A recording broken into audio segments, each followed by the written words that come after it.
The donor facial incision extended along the lateral neck and posteriorly to include both ears.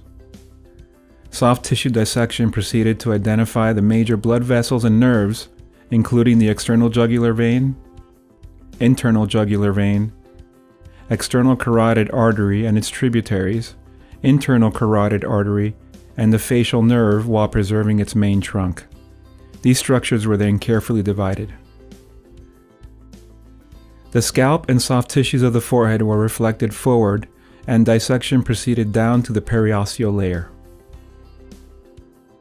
A prefabricated 3D printed patient-specific cutting guide was secured and used to guide bilateral frontal calvarial subunit osteotomies.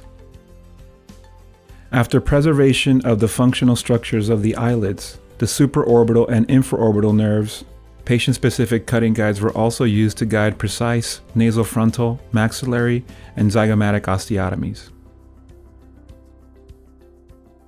These bony subunits were included in the allograft to maintain ligamentous and muscular attachments in their proper anatomical positions, which ultimately provides for optimal facial function and aesthetics while preventing facial droop.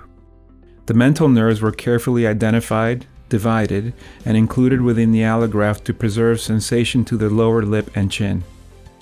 A genial cutting guide was then placed and geniotomy was performed. The vascular pedicles supplying the facial allograft were then clipped and divided and prepared for transplantation.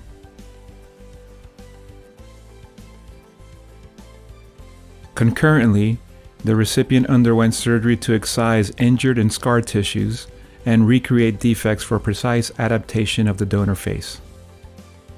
A hairline incision was used,